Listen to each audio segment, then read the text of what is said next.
Good afternoon class. Polity में इससे पहले कल वाली क्लास में आर्टिकल नंबर 30 तक बता दिया था, 31 तक बता दिया था। संपत्ति का अधिकार, जो कि अब वो आर्टिकल नहीं है, वो फंडामेंटल राइट में वो आर्टिकल है क्या? नहीं है वो आर्टिकल। कौन सा आर्टिकल? 31 अब आर्टिकल कौन सा आज पढ़ना है? आर्टिकल नंबर 32 डालो हेडिंग। आर्टिकल नंबर आर्टिकल 32 मोटा मोटा इसका नाम क्या है? संवैधानिक उपचारों का अधिकार। संवैधानिक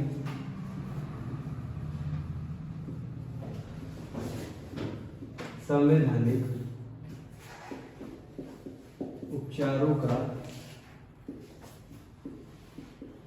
अधिकार है ना। एक लाइन में क्या है? संवैधानिक उपचारों का अधिकार। समझ में आ रहा है? अब इस आर्टिकल को क्या कहते हैं? इस आर्टिकल को कहते हैं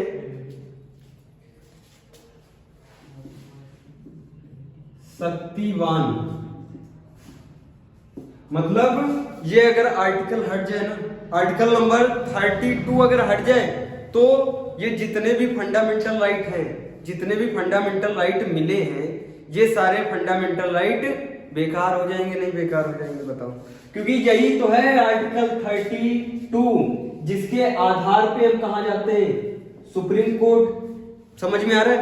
अगर फंडामेंटल राइट का हनन होता है, फंडामेंटल राइट का हनन कोई भी करे, कोई नागरिक करे या सरकार करे, समझ में आ रहा है? फंडामेंटल राइट का हनन। फंडामेंटल राइट समझते हो? मौलिक अधिकार। मौलिक अधिकार का हनन अगर राज्य कर रहा है, सरकार कर रही है या फिर कोई नागरिक कर रहा है, तो फिर तुम कहां जाओगे? आर्टिकल 32 के थ्रू सुप्रीम कोर्ट जाओगे। तो इसका मतलब ये इंपॉर्टेंट आर्टिकल है कि नहीं? मतलब ये इंपॉर्टेंट आर्टिकल है, इसीलिए इसको कहते मौलिक अधिकार में सबसे महत्वपूर्ण अनुच्छेद कौन सा है? आर्टिकल 32 सबसे महत्वपूर्ण अनुच्छेद है। यहां तक कोई दिक्कत? ये अगर ना हो तो जितने भी फंडामेंटल राइट में आर्टिकल है वो सब क्या हो जाएंगे? तर्कहीन, शक्तिहीन, तर्कहीन और शक्तिहीन हो जाएंगे। डॉक्टर भीमराव अंबेडकर ने, ध्यान से सुनना, डॉक्टर भीमराव अंबेडकर ने जितने भी मौलिक अधिकार में आर्टिकल है, आर्टिकल 12 से लेकर आर्टिकल 35 तक, सबसे महत्वपूर्ण आर्टिकल किसको कहा? महत्वपूर्ण आर्टिकल नंबर 32 को सबसे महत्वपूर्ण कहा। अब महत्वपूर्ण से ही काम नहीं चल रहा, क्योंकि ये बहुत जबरदस्त आर्टिकल है, खाली छोटे मोटे शब्द से काम नहीं चलेगा। इसीलिए कहा मौलिक अधिकार की आत्मा है ये आर्टिकल। क्या है? उसका आत्मा है, उसका अंग है। समझ में आया? ये महत्वपूर्ण आर्टिकल है। और लिखो, यह संविधान की आत्मा व हृदय है। यह संविधान की, देखो ये अगर आ जाए, ध्यान से सुनना, अगर ये आ जाए कि मौलिक अधिकार में जितने भी आर्टिकल हैं, सब आर्टिकल में से कौन सा ऐसा आर्टिकल है जो आर्टिकल आत्मा है, हृदय है, तब भी यही होगा। और अगर संविधान में आ जाए, संविधान का हृदय है, आत्मा है। कौन सा आर्टिकल? आर्टिकल नंबर 32 क्या है? हृदय है, आत्मा। ये किसने कहा है? भीमराव अंबेडकर ने ये कहा। समझ में आया? फिर लिखो, अगर किसी व्यक्ति के मूल अधिकारों का हनन होता है, अगर किसी व्यक्ति के मूल अधिकारों का हनन होता है तो वह आर्टिकल नंबर 32 के थ्रू कहां जाएगा? सुप्रीम कोर्ट जाएगा। जब वो सुप्रीम कोर्ट जाएगा तो सुप्रीम कोर्ट गारंटी दिलाता है कि हम तुम्हारे मूल अधिकारों का हनन होने से बचाएंगे। इसीलिए सुप्रीम कोर्ट को क्या कहते हैं? गारंटर, गारंटी वाला। समझ में आया? सुप्रीम कोर्ट को क्या कहेंगे? गारंटी दिलाने वाला। समझ में आ रहा है? विश्वास दिलाने वाला कौन है? Supreme court. किस आर्टिकल के थ्रू? आर्टिकल नंबर 32 के थ्रू। समझ में आया? सुप्रीम कोर्ट और हाई कोर्ट किस आर्टिकल से? Article number 226। तुम्हारे पास किराया कम है, समझ में आ रहा है? या फिर तुम सुप्रीम कोर्ट नहीं जाना चाहते हो, सुप्रीम कोर्ट नहीं जाना चाहते हो, किराया कम है, तो एक राज्य में क्या होता है? हाई कोर्ट होता नहीं होता? यहां भी हाई कोर्ट की कई सारी बेंचें होती हैं, लेकिन जो मेन होता है वो कहीं पे स्थित होगा। जैसे उत्तर प्रदेश का हाई कोर्ट जो मेन है वो इलाहाबाद में, लखनऊ उसकी बेंच है। समझ में आया? तो इंसान कहाँ जाएगा? पास में अगर बेंच होती तो बेंच में चले जाओ, अगर बेंच नहीं जाना चाहते तो सीधे कहां पे जाओ? हेडक्वार्टर। हेडक्वार्टर कहां पे है? इलाहाबाद में। समझ में आया? अगर सुप्रीम कोर्ट जाओगे तो कहां जाना पड़ेगा? दिल्ली जाना पड़ेगा। किस आर्टिकल को लेके जाओ? सिर्फ ऐसे लाद के लेके जाओ। कौन सा आर्टिकल? Article number 32। जैसे वो देखेंगे बैनर पे छपा है आर्टिकल नंबर 32, तो सारे वकील समझ जाएंगे इसके मूल अधिकार का हनन हुआ है। बिना रुके, बिना रोक टोक के, कोई याचिका नहीं, कुछ भी नहीं, सीधे तुम जा सकते हो। कहां? सुप्रीम कोर्ट जा सकते हो। अब मौलिक अधिकार में तो तुमने पढ़ रखा है, एक एक बात बताई है, घूमने टहलने की, घर बनाने की, आने जाने की सारी स्वतंत्रता है नहीं है। इन स्वतंत्रताओं पे अगर कोई हस्तक्षेप करता है, वो चाहे नागरिक हो भारत का या फिर भारत की सरकार हो, राज्य हो, अगर कोई भी हनन करता है तो इंसान कहां जाएगा? Supreme court. किस आर्टिकल के थ्रू? आर्टिकल नंबर 32 के थ्रू। समझ में आए? सुप्रीम कोर्ट रिट जारी करेगा, ध्यान से सुनना। जब तुम 32 के थ्रू जाओगे, समझ में आ रहा है? तो ये इसके पास अधिकार है 5 रिट जारी करने की। कितनी रिट जारी करने की? 5 रिट। वो 5 रिट इसी आर्टिकल नंबर 32 में 5 रिट जारी करेगा। पहली जो रिट है उसको कहते हैं बंदी प्रत्यक्षीकरण, और इंग्लिश में कहते हैं हैबियस कॉर्पस। फिर एक बार ध्यान से सुनना, आर्टिकल नंबर 32 सबसे महत्वपूर्ण आर्टिकल है, शक्तिमान है। ये गंगाधर नहीं है, ये शक्तिमान है। समझ में आ रहा है? ये आर्टिकल अगर ना होता तो मूल अधिकार का कोई मतलब था? भाई हमने तुमको मूल अधिकार दे दिए, अब मूल अधिकार का मतलब हम कभी भी हटा सकते, रौंद सकते, उसको कोई मतलब रह गया? नहीं मतलब रह गया। इसीलिए गारंटी दी। पहले जब संविधान निर्माताओं ने इसको गारंटी इनको दिलवानी थी, तो उन्होंने सोचा कि देश के प्रधानमंत्री को ये जिम्मा सौंपे। किसको सोचा? देश के प्रधानमंत्री को। फिर दिमाग लगाया कि देश का प्रधानमंत्री तो कानून बनाएगा, और वो कोई ऐसा अगर कानून लेके आ जाए जिससे मूल अधिकारों का हनन होता, लाया कौन है कानून? वही तो लाया है। तो इसलिए उसके हाथ में ये पावर देना सही नहीं है। तो पावर किसके हाथ में दी? सुप्रीम कोर्ट के हाथ में दी। आर्टिकल नंबर 32 किसको पावर देता है? सुप्रीम कोर्ट को पावर देता है। अगर कोई नागरिक या फिर सरकार मूल अधिकारों का हनन करती है तो फिर तुम कहां जा सकते हो? सुप्रीम कोर्ट जा सकते हो। समझ में आ रहा है? आर्टिकल नंबर 32 के थ्रू अगर सुप्रीम कोर्ट दूर लगता है, ज्यादा बवाल लगता है, तो कहां जा सकते हो? High court. आर्टिकल नंबर 226 के थ्रू। समझ में आया? अब इसी 32 के अंदर, इसी आर्टिकल नंबर 32 के अंदर कई सारे भाग हैं। वो भाग किसको प्रदान किए गए? सुप्रीम कोर्ट को। उसके कितने हाथ बनाए गए? आर्टिकल नंबर 32 में कितने हाथ? 5 हाथ बनाए गए। उन 5 हाथों को कहते हैं 5 रिट। समझ में आया? उन 5 रिटों को लिखो, ये इतना नोट डाउन कर लिया। समझ में आया? अब देखो 5 हाथ।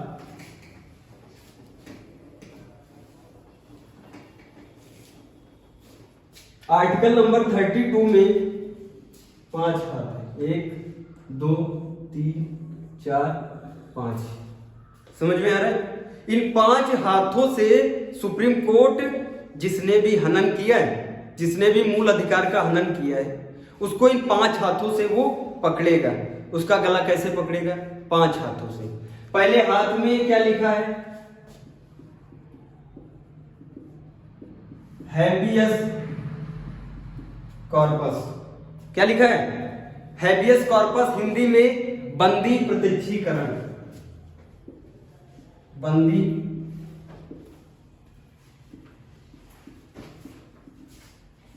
बंदी प्रत्यक्षीकरण। इसका मतलब देखो क्या होता है, इसका शाब्दिक अर्थ है शरीर को प्रस्तुत करना, शरीर को प्रस्तुत करना।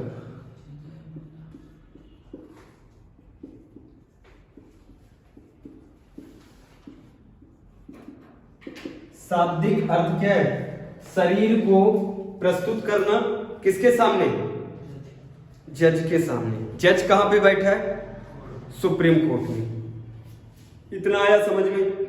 ये जो 5 हाथ हैं ये सुप्रीम कोर्ट को भी दिए गए हैं, ये हाई कोर्ट को भी दिए गए हैं, दोनों को दिए गए। ये सुप्रीम कोर्ट के पास भी है और हाई कोर्ट के पास। ये हैबियस कॉर्पस सुप्रीम कोर्ट भी जारी करता है, ये रिट, और ये हाई कोर्ट भी जारी करता है। समझ में आ रहा है। पुलिस वाले ने या किसी व्यक्ति ने तुमको पकड़ लिया, जबरन पकड़ लिया। अब तुम्हारे घर वाले, तुम तो पकड़ के चले गए, तुम कैसे पहुंचोगे सुप्रीम कोर्ट। फिल्मों में देखा है किडनैप कर लेते हैं, कोई पुलिस वाला किडनैप, मतलब पुलिस वाले व्यक्तिगत दुश्मनी निकालने के लिए, या फिर और भी कई सारे कारण हो सकते हैं। तुमको किडनैप कर लिया, समझ में आ रहा है। किडनैप कर लिया, कोई व्यक्ति भी हो सकता है, गिरफ्तारी भी हो सकती है। समझ में आ रहा है। किसी व्यक्ति ने क्या कर लिया, किडनैप कर लिया। समझ में आ रहा है। तुम्हारे घर वालों ने देखा है, तुम्हारे घर वालों ने देखा है किसने किडनैप किया है, लेकिन वो बाहुबली है जिसने किडनैप किया है। तो घर वाले कहां जाएंगे, सीधे सुप्रीम कोर्ट जाएंगे आर्टिकल 32 के थ्रू। और तब आर्टिकल 32 में ही क्या है, हैबियस कॉर्पस, बंदी प्रत्यक्षीकरण। जिसको बांध के रखा है उसको, उसके शरीर को जिंदा या मुर्दा किसके सामने प्रस्तुत करो, सुप्रीम कोर्ट के सामने। समझ में आया। पुलिस वाले ने कई बार फिल्मों में देखा होगा कि जज साहब क्या कहते हैं, उस इंसान को जिंदा या मुर्दा हमारे सामने प्रस्तुत करो। वो कौन सा आर्टिकल है, आर्टिकल नंबर 32 के थ्रू वो कह रहे हैं हैबियस कॉर्पस। हैबियस कॉर्पस को कहते हैं बंदी प्रत्यक्षीकरण। समझ में आया। शरीर को प्रस्तुत करना इसका शाब्दिक अर्थ है। समझ में आ रहा है। कोई किडनैप कर लेता है तो घर वाले कहां जाएंगे, सीधे सुप्रीम कोर्ट जाना चाहिए, या फिर कहां जाएं, हाई कोर्ट जाएं। तो हाई कोर्ट भी क्या जारी करेगा, बंदी प्रत्यक्षीकरण। जिसको बांध के रखा है, जिसको बांध के रखा है उसको किसके सामने प्रस्तुत करो, जज के सामने प्रस्तुत करो।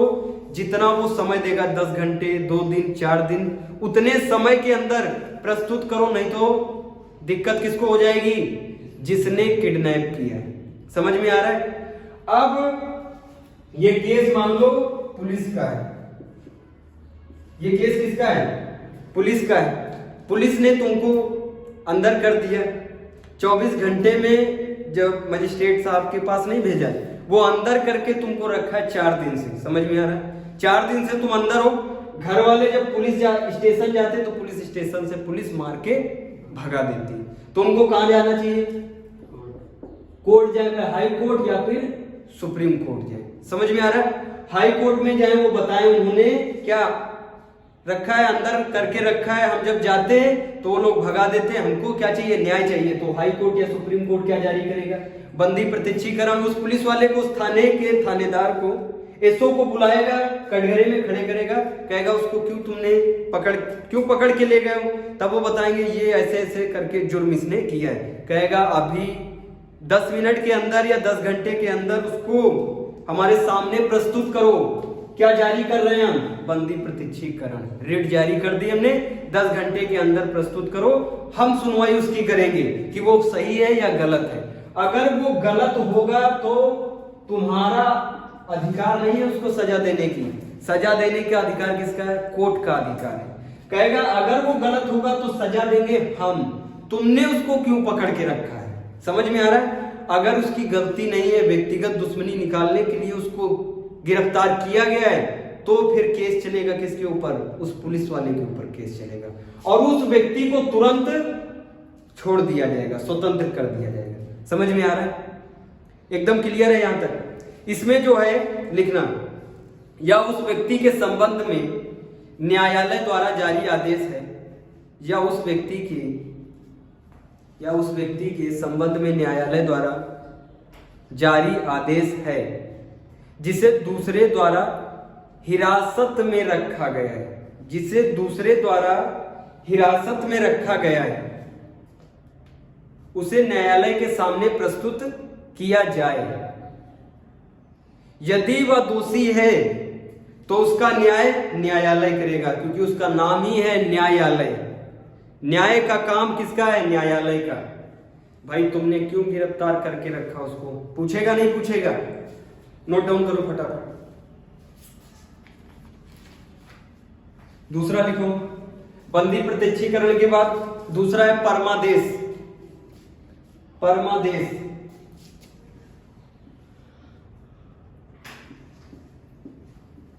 परमादेश परमादेश का शाब्दिक अर्थ है परम आदेश। क्या है? इसको इंग्लिश में कहते हैं मैंडमस। मैंडमस मैंडमस पहली रिट कई बार सीक्वेंस लगाने को आता है कि सीक्वेंस में इसको बताओ। हैबियस कॉर्पस ऐसे एग्जाम में क्या कर देगा? आगे पीछे कर देगा। उसको सीक्वेंस में लगाना होगा। पहले हैबियस कॉर्पस, उसके बाद परमादेश। परमादेश को इंग्लिश में क्या क्या क्या कहते हैं? मैंडमस कहते हैं। इसका शाब्दिक अर्थ होता है आदेश देना, परम आदेश या आदेश देना, या न्यायालय द्वारा सार्वजनिक अधिकारियों को ये बहुत अच्छा है यार, ये जो रिट है ये बहुत अच्छी है।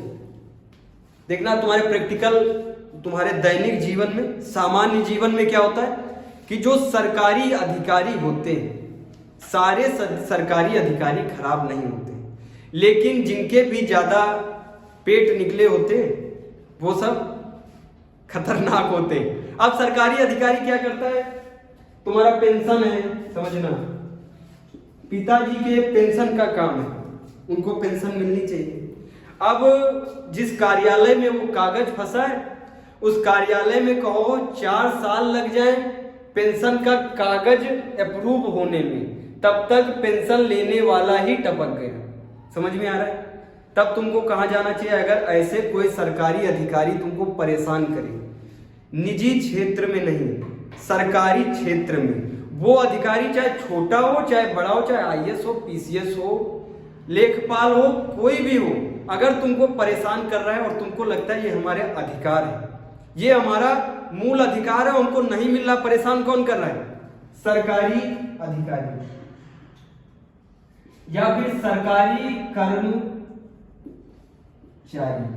सरकारी कर्मचारी एक आम इंसान को परेशान कर रहा है। बार बार दफ्तर के चक्कर इसलिए लगवाते हैं क्योंकि वो इशारा देते हैं पैसे का कि पैसा लेके आओ। भाई वो नहीं समझ पाता है, डायरेक्ट कहने में उनको झेप लग रहा है, तो वो इसलिए बार बार चक्कर लगवाते हैं ताकि वो 10 बार में समझ जाए कि उसको क्या देना चाहिए? पैसा देना चाहिए। जबकि सरकार पैसे दे रही है उनको। भैया सैलरी नहीं मिलती क्या उनको जब सरकार पैसे दे रही है तो एक्स्ट्रा पैसे मांगने की जरूरत है क्या? नहीं जरूरत है। जितने भी सरकारी काम होते हैं, कागजी काम जितने भी सरकारी होते हैं, सब 10 रुपया, 2 रुपए, 3 रुपए से ज्यादा नहीं होता है, लेकिन उसमें पता कितने लगते हैं? 10 लाख, 20 लाख, 30 लाख रुपए। 10,000, 20,000, 30,000 रुपए अधिकारियों को खिलाने में लगते हैं। समझ में आ रहा है? जबकि बहुत कम रेट होता है। जितना भी ये सरकारी काम का कागजी कार्रवाई होती बहुत कम रुपए की होती, लेकिन उसमें एक्स्ट्रा वो लोग घसीटते और उस इंसान को परेशान करते, बार बार जाओ आज नहीं काम होगा, आज दफ्तर बंद है, 1 हफ्ते बाद आना। 1 हफ्ते बाद बेचारा किराया लगा के गया, आज भैया काम नहीं हो पाएगा। अधिकारी बैठा है, लेकिन अधिकारी का इशारा है ये कि जब तक पैसा ना दे तब तक कह दो अधिकारी छुट्टी पे। समझ में आ रहा है? अब वो बेचारा वृद्ध आदमी तो पेंशन पाता है। अब वो वृद्ध आदमी बार बार कार्यालय के दफ्तर के चक्कर लगा रहा है, उसकी एड़ियां घिस जाती है, तब उसको न्याय मिलता है। ठीक है? जब वो खुद समझ जाते हैं अब पैसे वैसे नहीं मिलने वाले, कहते हैं अरे छोड़ो, बार बार आता हूं, शकल देख के परेशान हो गए, इसका काम कर दो, जाओ हो गया काम तुम्हारा। लेकिन प्रयास करते हैं कि पैसे मिल जाए। अगर ऐसा हो तो तुमको कहां जाना चाहिए? आर्टिकल 226 के थ्रू पहले हाई कोर्ट जाओ, कह दो भैया हमारे पिताजी की पेंशन फंसी है, 6 महीने से दौड़ा रहे हैं। वो जज समझ जाएगा किस लिए दौड़ा रहे हैं। वो क्या करेगा, आदेश देगा। ये जो आदेश होता है ये नॉर्मल आदेश नहीं होता है। जब हाई कोर्ट या सुप्रीम कोर्ट कोई आदेश देता तो उसको कहते हैं परमादेश। यही है परमादेश, इसको क्या कहते हैं, मैंडमस। वो कहेगा बस 3 दिन के अंदर ये इस इंसान का पेंशन जो भी काम है, कार्रवाई है, जितना भी कागजी काम है वो सब क्या हो जाना चाहिए, एकदम रेडी। और 3 दिन भी तब नहीं लगेगा, तब वो दूसरे दिन ही रेडी हो जाएगा, क्योंकि कहां से आदेश आया, ऊपर से। समझ में आया, ये होता है परमादेश। अब लिखो तीसरा, प्रतिषेध। प्रतिषेध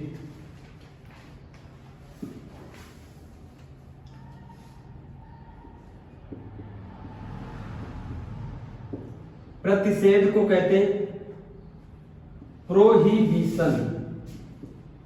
क्या कहते हैं, प्रोहिबिशन।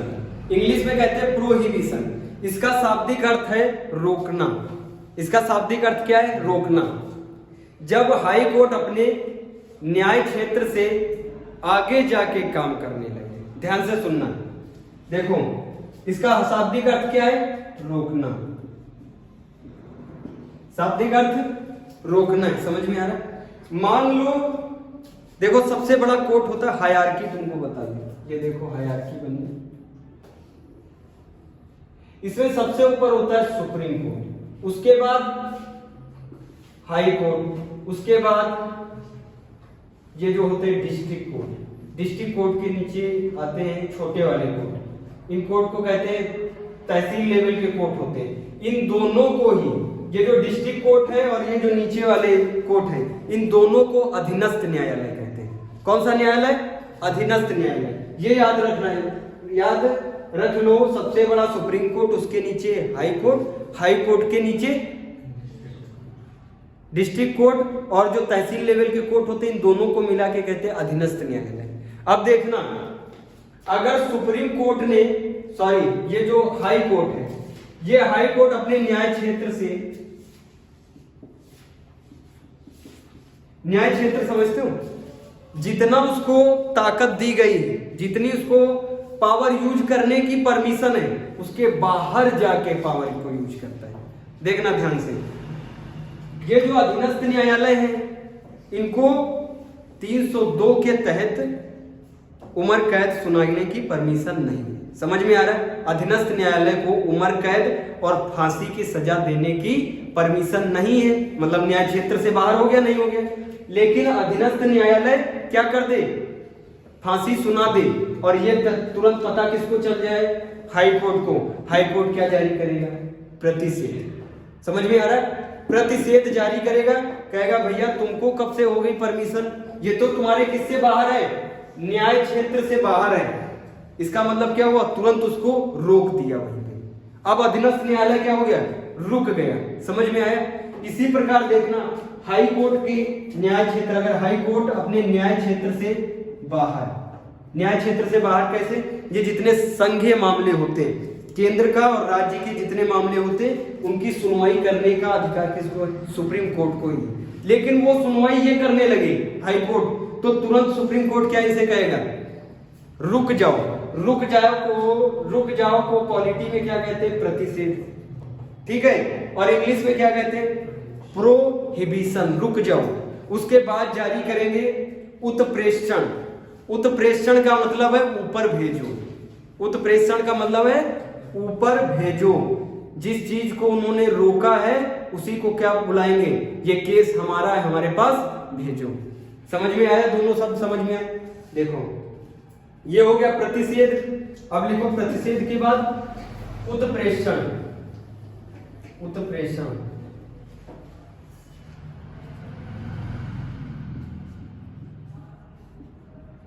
उत्प्रेषण उत्प्रेषण का मतलब होता है, इसका शाब्दिक अर्थ है ऊपर भेजो। ऊपर भेजो का मतलब ये जो जहां पे प्रतिषेध लगाया, रोक दिया, न्याय क्षेत्र से बाहर काम कर रहे हैं इसको रोक दिया, उसके बाद ये केस ऊपर भेजो। ऊपर भेजो जब कहेंगे तो क्या कहेंगे, वो उत्प्रेषण। उत्प्रेषण को इंग्लिश में कहते हैं सर्टियोरेरी। सर्टियोरेरी नाम भी बहुत खतरनाक है। सर्टियोरेरी देखो स्पेलिंग लिखी, क्या कहते हैं, सर्टियोरेरी। इसको क्या कहते हैं? प्रोहिबिशन। समझ में आ रहा है? कोई दिक्कत यहां तक? फिर से लिखो, प्रतिषेध आया समझ में? अगर नीचे वाले न्यायालय मतलब सुप्रीम कोर्ट के नीचे हाई कोर्ट के नीचे अधीनस्थ कोर्ट आते हैं। समझ में आया? अधीनस्थ जो न्यायालय हैं उन्होंने अपने न्याय क्षेत्र से बाहर अगर कार्य कर दिया तो हाई कोर्ट उनसे क्या बोलेगा? पहले बोलेगा एक शब्द में प्रतिषेध। प्रतिषेध का मतलब रुक जाओ। उसके बाद जस्ट बाद में क्या रिपीट करेगा? उत्प्रेषण। जिस केस में जिस न्याय क्षेत्र में उन्होंने बाहर जाके काम किया वो न्याय क्षेत्र किसका है? उस हाई कोर्ट का है। तो हाई कोर्ट ऊपर मांगेगा, उसको क्या बोलते हैं लोग? उत्प्रेषण। इंग्लिश में क्या कहते हैं? सर्टियोरेरी। समझ में आ रहा? अगर हाई कोर्ट ने अपने न्याय क्षेत्र के बाहर जाके कार्य कर दिया तो उसको ऊपर कौन बुलाएगा? Supreme Court. सुप्रीम कोर्ट से भी बड़ा कोई कोर्ट नहीं है। सुप्रीम कोर्ट से बड़ा कोई कोर्ट नहीं है। समझ में आया? कोई दिक्कत यहां तक? तो सुप्रीम कोर्ट हाई कोर्ट ने अगर अपने न्याय क्षेत्र से बाहर जाके काम कर दिया तो फिर सुप्रीम कोर्ट पहले क्या बोलेगा? प्रतिषेध। समझ में आया? उसके बाद क्या बोलेगा? उत्प्रेषण। उत्प्रेषण का मतलब ये जो केस तुम देख रहे हो तुम्हारे न्याय क्षेत्र में नहीं है, इसको क्या करो? ऊपर की तरफ भेजो, ये हमारे क्षेत्र में है। समझ में आया? कोई दिक्कत यहां तक? क्लियर है सबको? फिर से देख लो, हैबियस कॉर्पस बंदी प्रत्यक्षीकरण। अगर किसी ने किसी को क्या कर लिया है? बंदी बना लिया है। बंदी समझते हो? मूवी में देखा है, बांध के बंदी बना लेते हैं, हाथ पैर बांध देते हैं, कहीं एक काल कोठरी होगी वहां फेंक देंगे उसको, 10-12 दिन पड़ा रहेगा। समझ में आ रहा है? अगर ऐसा हुआ और जो ऐसे काम करते हैं वो बाहुबली होते, नॉर्मल इंसान के बस का नहीं है। समझ में आ रहा है? ओमनी चल रही होगी, ओमनी का गेट खुलेगा और तुरंत जबरन पकड़ के अंदर, उसके बाद समझ में आ रहा है? तो तुमको जब घर वाले जाएंगे पुलिस के पास, वो तो बाहुबली है तो उसकी पुलिस सुनेगी क्या? नहीं सुनेगी। घर वालों को कहां जाना चाहिए? हाई कोर्ट जाए या सुप्रीम कोर्ट जाए। इसीलिए मूवी में देखा होगा वो कहते हैं इसको कोर्ट ना जाने देना, पहले ही इसको मार दो या रोक लो। कहते नहीं कहते? वो जानते हैं कोर्ट किसी की नहीं सुनता है। समझ में आ रहा है? कोर्ट के पास सारे हथियार हैं, वो प्रधानमंत्री को भी कटघरे में खड़ा करता है। सोच लो, जो प्रधानमंत्री को भी कटघरे में खड़ा करे वो आम इंसान की क्या करेगा? समझ में आ रहा है? आप वो इसीलिए उसमें कहते हैं इसको गोली से मार दो, कोर्ट के बाहर गेट तक ना पहुंचने पाए, अंदर जज तक ना जाने पाए। अगर जज ने सुना दिया और कहीं सुप्रीम कोर्ट ने, कहीं सुप्रीम कोर्ट पहुंच गया, उसने फैसला सुना दिया, कहा ये इसने गिरफ्तार, इसने कैद में रखा था, इसको 4 साल की सजा, तो उनकी निकल पड़ेगी। समझ में आ रहा है? इसीलिए भैया कोर्ट तक पहुंचने नहीं दिया जाता है। कोर्ट में किसी की ज्यादातर चलती नहीं है, क्योंकि ये जो जज होते हैं ये एक दूसरे से क्या होते हैं? कनेक्टिविटी में होते हैं। और ये इनका अपने जितना भी अपनी सरकार में जितना भी तिड़िम झाम है, जो भी चलता है सिस्टम, उसमें कोई किसी का बाप नहीं है, उसमें कोई किसी के ऊपर है ही नहीं। अगर प्रधानमंत्री कहता है हम बहुत ऊपर है तो सुप्रीम कोर्ट तुरंत कहता हम तुमसे ऊपर है। जब सुप्रीम कोर्ट कहता हम तुमसे ऊपर है तो प्रधानमंत्री कहता हमारे पास लोकसभा है, हमारे पास राज्यसभा है, हम बिल बनाते हैं, हम ऐसा बिल बना देंगे कि तुम, सुप्रीम कोर्ट से कहता है तुम हमारे नीचे हो। फिर सुप्रीम कोर्ट कहता है हमारे पास भी बहुत पावर है, आर्टिकल नंबर 32 है, हम भी अभी परमादेश और ये सब जारी करने लगे। इसीलिए ये जो दोनों लोग हैं, ये जो संसद है और ये जो सुप्रीम कोर्ट है, हमेशा लड़ती रहती है आपस में। वो कहता हम शक्तिशाली हैं और संसद क्या कहती है? हम शक्तिशाली हैं। समझ में आ रहा है? ये लड़ाई आज से नहीं, जब से देश आजाद हुआ तब से लगातार चल रही। अभी तक क्लियर नहीं हुआ है कि कौन ज्यादा शक्तिशाली है, और ये शायद क्लियर भी नहीं होगा, क्योंकि साइकिल का जो रिम होता है, जो साइकिल में रिम होता है, उसमें कहीं पे एक पॉइंट डाल दो, तुम ये नहीं कह सकते हो ये लास्ट है। समझ में आ रहा है? इसीलिए इनका भी कुछ लास्ट नहीं है, कोई किसी के ऊपर नहीं है, सब सर्कल में घूम रहे हैं। समझ में आ रहा है? नहीं आ रहा है? अगर गलती करोगे तो कोर्ट जाओगे, चाहे प्रधानमंत्री हो या कोई भी। समझ में आए? इसी प्रकार ये हैबियस कॉर्पस, परमादेश में देखो सब आ गए, सरकारी कर्मचारी और अधिकारी, और जितने भी राजनीतिक नेता लोग हैं वो सब इसमें आ जाएंगे, क्योंकि जो मिनिस्ट्री में बैठता है, वही तो मेन मुखिया है भाई। होम मिनिस्ट्री में बैठ रहा नेता है वो, कोई मिनिस्ट्री को संभालने वाला एक मिनिस्टर होता है, और वो मिनिस्टर कौन होता है? नेता होता है, ना कि अधिकारी होता है। तो उस पर भी लागू होगा कि नहीं लागू होगा? तो बताओ फिर ये बड़ा हो गया, सरकार से बड़ा दिख रहा है नहीं दिख रहा है? क्यों ये सरकार को भी बुला लेता है, फिर सरकार कहती है हम कोई नियम ला देंगे जिससे तुम छोटे दिखोगे। समझ में आ रहा है? वो क्या लाते हैं? वो संविधान को संशोधन करते हैं। जब संविधान संशोधन आता है तो ये छोटा पड़ जाता है। समझ में आ रहा है? इसीलिए ये लोग ऐसे ऐसे ऐसे ऐसे, कभी ये बड़ा कभी ये छोटा, ऐसे करके चलते रहते हैं। अभी जम्मू कश्मीर में जो आर्टिकल नंबर 35 से हटा, तो जो वहां की जनता है उसने वो कहाँ गई? अगर वो संसद जाती तो संसद ने ही तो हटाया, तो संसद क्यों जाएगी भाई? वो कहाँ पे गई? सुप्रीम कोर्ट गई। अभी सुप्रीम कोर्ट में मामला बाकी, अभी सुनवाई उसकी बाकी है, चल रही है सुनवाई। समझ में आया? अब देखो मैंडमस हो गया, प्रतिषेध हो गया, ऊपर भेजने को क्या कहते हैं? उत्प्रेषण। लास्ट में है, लास्ट में लिखो अधिकार प्रच्छा, अधिकार प्रच्छा। लास्ट है 5वां,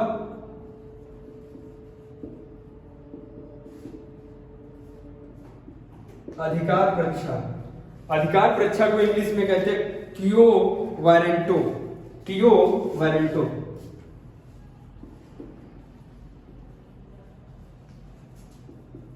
देखो सही लिखा, क्यो वारंटो, क्यो वारंटो। क्यो वारंटो में पता क्या होता है? अगर तुम अवैध तरीके से सार्वजनिक सेवा में, मतलब सरकारी नौकरी में एंट्री कर जाते हो। अब तो एकदम समझ में आया होगा सरकारी नौकरी में जो पैसा चलता है। मान लो एसआई का हो रहा है पेपर, एसआई का पेपर हो रहा है सब इंस्पेक्टर का। एक तरफ है पढ़ने वाला और एक तरफ है पैसे वाला। एक तरफ कौन है?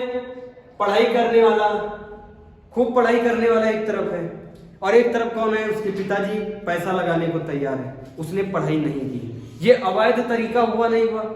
पेपर को पैसे से खरीद लिया और सब इंस्पेक्टर बन गया, और उसको पता चल गया किसको? जो पढ़ाई करके जो मेहनत कर रहा है, पड़ोसी को सबसे ज्यादा खलता है। जब भी कोई सरकारी नौकरी में हो जाएगा, पड़ोसी है उसका, पड़ोस में रहता है, और तुम सरकारी नौकरी में हो गए, तो फिर वो जांच कराए तो उसका आधा लीटर खून कम निकलेगा, है ना? उसका जो मानो में मेल में 5.5 लीटर होता है, तो उसका 4 ही लीटर बचता है। समझ में आ रहा है? तब वो क्या करता है? वो नुक्स निकालता है, वो लोगों से पूछता है कि यार ये तो इधर उधर घूमता था, इसका सरकारी नौकरी में कैसे हो गया? तब कोई कह देगा ऐसे हवाबाजी में इसने पैसा देके ये पद हासिल किया है। तब वो पड़ोस वाला आदमी कहाँ जाएगा? हाई कोर्ट चला जाएगा, सीधे दौड़ता हुआ पैसे लगा के हाई कोर्ट में कहेगा जाके, ये जो पड़ोसी है हमारे एबीसी कुछ भी नाम उनका, कहेगा उन्होंने पैसे देके अवैध तरीके से क्या किया है? इस पद को धारण किया है। इतना ही सुनते जहां ये गया है हाई कोर्ट 226 के थ्रू या फिर आर्टिकल 32 के थ्रू, सुप्रीम कोर्ट अगर चला गया तो सुप्रीम कोर्ट तुरंत उस जिसने पद धारण किया एसआई का तुरंत उसको बुलाएगी और एक कमेटी बिठाएगी। कमेटी वो कौन सी? वो मॉक टेस्ट लेगी उनका, वो लोग सामने बैठेंगे, उनसे क्वेश्चन करेंगे। अगर तुम पढ़ने वाले हो तब तो तुम फटाफट क्वेश्चन दे दो, नहीं पढ़ने वाले हो तो बैठे रहोगे, समझ जाएगा पैसे देके ये इंटर हुआ है, तुरंत वो तुम्हारी पोस्ट खत्म। समझ में आया? ये है क्या? अधिकार प्रच्छा। समझ में आया? नहीं समझ में आ रहा? फिर से सुनना। देखो अधिकार प्रच्छा में क्या है? क्यो वारंटो में अगर कोई व्यक्ति सार्वजनिक पोस्ट या फिर सरकारी पोस्ट को अवैध तरीके से मतलब पैसा वैसा देके, या फिर जो एग्जाम करा रहा है उसको धमकी उमकी देके क्या कर दे? पोस्ट ले ले। अरे अभी जब से ये बीजेपी सरकार आई है ना, अभी जो सरकार चल रही है इसमें सब पैसा वाला तिड़िंझाम बंद है। नहीं तो हम ही 10-12 लोगों को जानते हैं जो पैसे देके हुए, और वो अपने मुंह से बेवकूफ है, वो अपने मुंह से भी बता देते हैं कि हम पैसा दे के हुए। वो ये नहीं पढ़ा होता तो ये बोलते।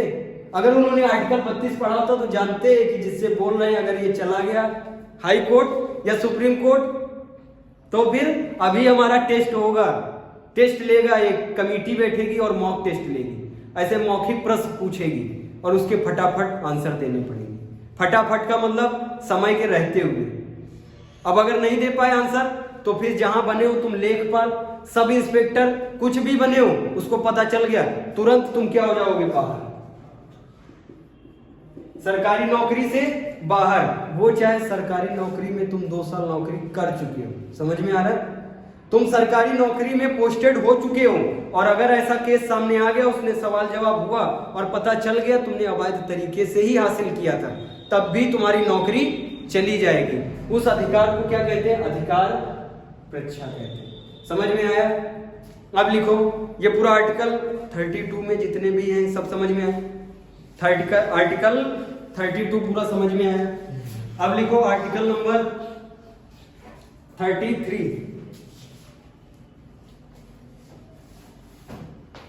आर्टिकल नंबर 33 ये सब है समझ में। हैबियस कॉर्पस, परमादेश, प्रतिषेध, उत्प्रेक्षण, सर्टियोराई इसको बोलते हैं इंग्लिश में, और लास्ट में अधिकार परीक्षा। आया समझ में? एकदम जबरदस्त। आगे बढ़े। 32 के बाद 33 का नंबर है।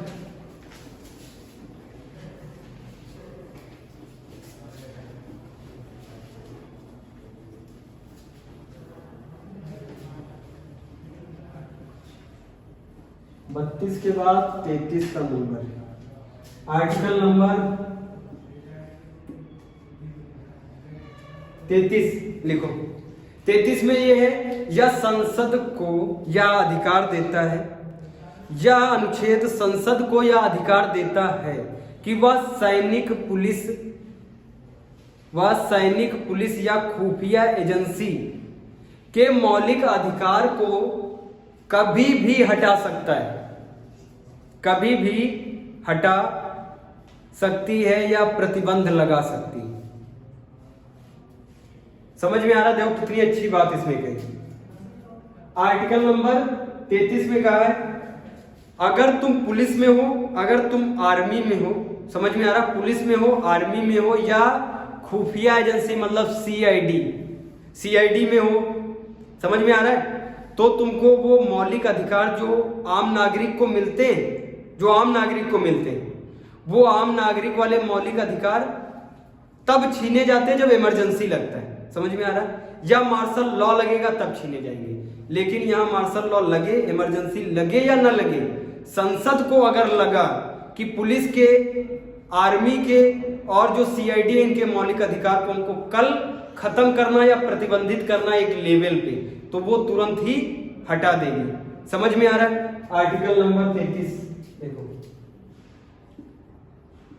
या संसद को यह अधिकार देता है, यह संसद को यह अधिकार देता है, पावर देता है कि बिना इमरजेंसी लगे या मार्शल लॉ लगे, बिना इमरजेंसी के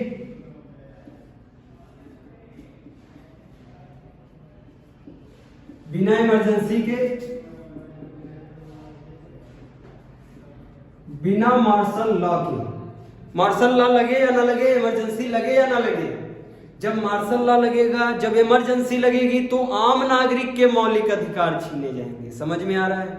उसमें से भी कौन सा मौलिक अधिकार नहीं छीना जाएगा? आर्टिकल नंबर 20 और 21। समझ में आया? लेकिन अगर तुम पुलिस में हो, आर्मी में हो, अगर तुम पुलिस में हो, पुलिस में, आर्मी में या सीआईडी, मतलब सीआईडी को क्या कहते हैं? खुफिया एजेंसी कहते हैं। समझ में आ रहा है? अगर तुम इनमें हो, कार्यरत हो, तो तुम्हारे मौलिक अधिकार संसद कभी भी छीन सकती है। समझ में आया? तुम ये नहीं कह सकते कि हमको तो आने जाने की स्वतंत्रता है, हम पुलिस में हैं तो क्या हुआ, हम तो इंसान है कि नहीं, हमको कहीं भी आने जाने की स्वतंत्रता है, ऐसा नहीं है। ऐसा है, लेकिन अगर संसद कह देगी तो फिर नहीं। समझ में आया? खूब पुलिस वाले घूमे टहले, लेकिन अगर संसद ने कह दिया कि 5 दिन तक इलेक्शन है, तुमको घूमना टहलना नहीं है, बूथ पे तुम्हारी ड्यूटी लगी है। समझ में आ रहा है? तो घूमने टहलने नहीं जाएंगे, बूथ के ही चारों तरफ राउंड मारेंगे। समझ में आया? कौन कौन? पुलिस हो, आर्मी हो या खुफिया एजेंसी सीआईडी।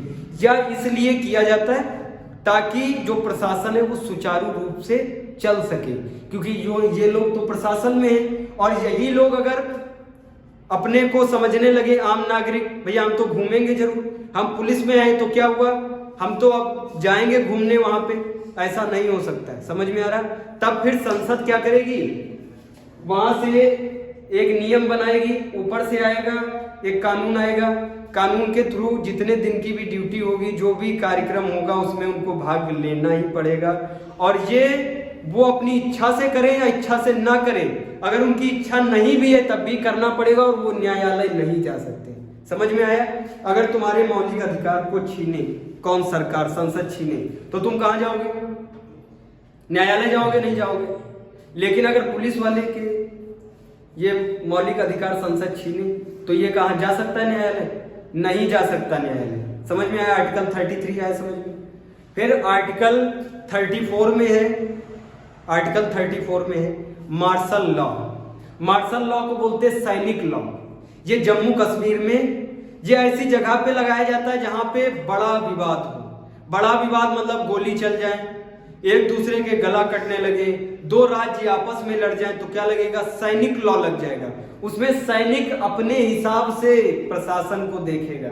और सैनिक तो समझते हो ना, अरे वो जब अपने हिसाब पे आ जाता है ना तो वो किसी की नहीं सुनते, वो फिर 2 डंडे मार देंगे तो काम तमाम हो जाएगा, है ना?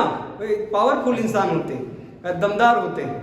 आर्टिकल नंबर 34 में क्या लिखा है? Martial law. अगर मार्शल लॉ लगता है तो क्या कौन सा लॉ लग जाएगा? सैनिक लॉ लग जाएगा। सैनिक लॉ में सारे मूल अधिकार खत्म, आना जाना बंद, घर से निकलना बंद, समझ में आ रहा? कहीं पे बसना बंद, सोचोगे कानून की हमको समानता मिले बंद, अवसर की समानता मिले बंद। केवल आर्टिकल नंबर 20 इसलिए क्योंकि वो तो जेल में है भैया, वो तो बाहर है ही नहीं, तो जेल का तो कार्यक्रम चलेगा नहीं चलेगा।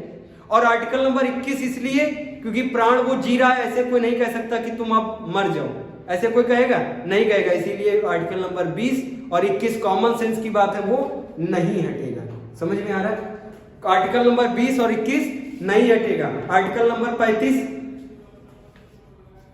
आर्टिकल नंबर 35 कहता है संसद मूल अधिकारों को प्रभावी बनाने के लिए, संसद मूल अधिकारों को प्रभावी बनाने के लिए कभी भी मूल अधिकार में थोड़ा बहुत फेरबदल कर सकती है। किस लिए? मूल अधिकार को प्रभावी बनाने में, ना कि मूल अधिकार को बदलने में। प्रभावी मतलब थोड़ा सुचारू रूप से चलाने के लिए संसद क्या कर सकती है? कानून बना सकती है, ना कि मूल अधिकार को बदल सकती है। हमने ये नहीं कहा वो संशोधन करके मूल अधिकार को ही बदल सकती है। हमने कहा कि कानून बना के सुचारू रूप से चलाने के लिए उसके पास पावर है। समझ में आया? यहीं से होता है फंडामेंटल राइट का स्वाहा। अब आगे पढ़ोगे डीपीएसपी। समझ में आ गया? यहां तक सारे आर्टिकल क्लियर है?